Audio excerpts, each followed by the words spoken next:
Okay, let's take a minute and let's build an app that shows off the data grid and its reordering capabilities. Very cool. Here's a blank app. The first thing I'm going to do is let's create a view model. So I will add a new class and we will call it, we'll just leave main page and everything else, main page view model. And I'm going to add system dot reflection. Right, so we'll do that.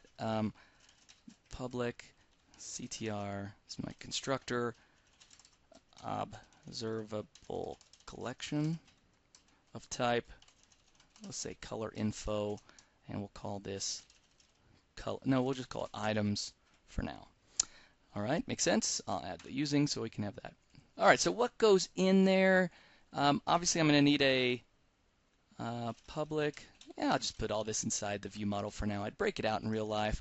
Public class color info. Let's add 3 quick properties to it. Name, of course, color needs to be. I'm going to need a using of windows.ui, and then also, this will be a nice one, public solid color brush. Then I can use it in XAML, because more often than not, XAML is looking for a brush and not a color. And I'll just make its getter return new solid color brush, passing in this.color. That's really all that the brush needs. Okay, so perfect. Let's create some data. So remember earlier, I added system.reflection. Let's use that equals type of colors, and that's in the system or the window.ui class. And I can say .get runtime properties. There they are. That's the way it works. It's a series of properties. They're static properties off of the colors class is where they are. It's not an enumerable. And then I'll just say select new color info, like so. And then let's set those properties. Name is going to be X, which is the property itself. So I can just say X.name. That's whatever. You know, if it's white, it's going to come out as white. And then color equals, we'll have to cast it from an object and say it'll be X, that's the property, dot get value. And because it's static, I'll just pass in null, and really there's nothing else, right? Because there's only a getter for brush. All right, so this is just going to basically get all of the colors and then project them into color infos for me. And then this dot items equals new observable collection, and its initial members are going to be this colors variable that I created. All right. What's nice about having this in the constructor is I'll even be able to see it in the XAML at design time at the same time. So I like that. I like design time data. And again, we're just showing off the grid view and its capability to show data, of course, but also to rearrange it and reorder it, which is very powerful. In fact, let me go back to the view model and point out that this list of colors is not an IEnumerable. It is not a list. It is not an array. It is not anything else but an observable collection, and there's 2 reasons. The first reason, of course, is because observable collection has all of the events built into it that XAML needs in order to render it properly on the UI so that you can manipulate it in your code. That's not the reason we used it this time, although it's still a value we get out of it. The reason we use it this time is because observable collection is the only collection that is reorderable. Reorderable? That can be reordered. There are other types. You can build your own, but why do that? Here it is. And so let me back up. So here's my page. Very nice. I'll add let's see, first I'll go to the page. I'll hit F4. I'm going to hit F6 real quick to build because obviously XAML only sees my DLL. There's that view model we created, so I can say OK. And you can see right there, it instantiates it. This is a full instantiation, runs the constructor and everything. So I get all of that sample data set up at design time, not just runtime, but also runtime. So I'll add a grid view. Here's my grid view.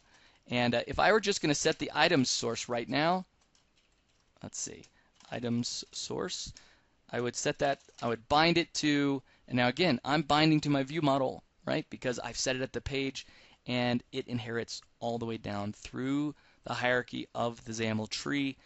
And so I will say binding to, I think we call it items. You can see already it's trying to bind. So let's create, how are we going to make that formatted? It's with a data template, grid view.item template, and then here's our data template right there.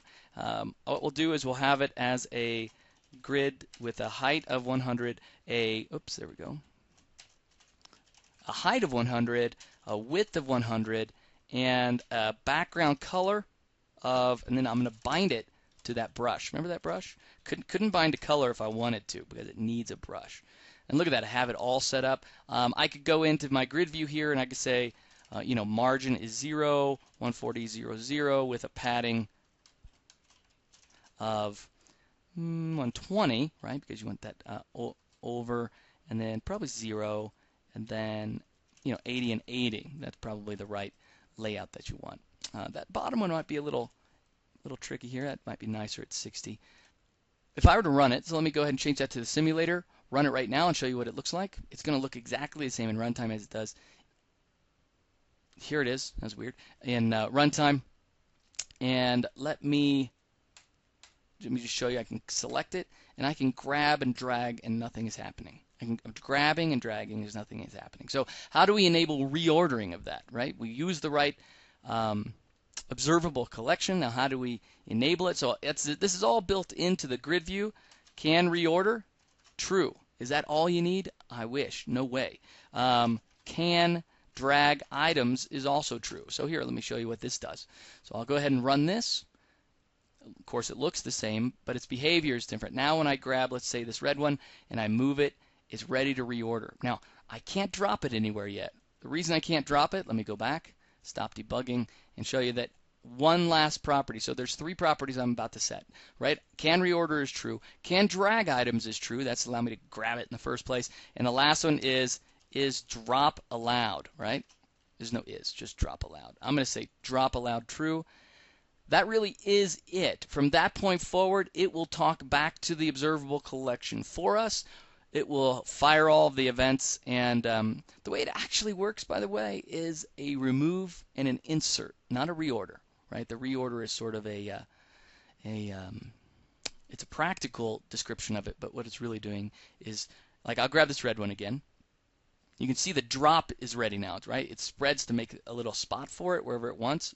That nice little animation is built in for me. When I drop it, it animates all of its peers around it and puts it in the new location. If I were then to look at the observable collection, it really does have a new index of that spot, right? That's really, really nice.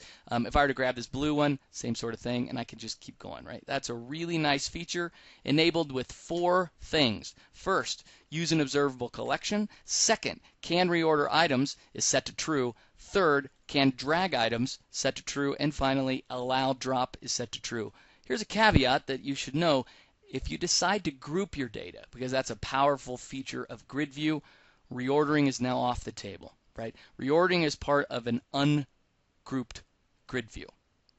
It's the way it goes. All right. Best of luck.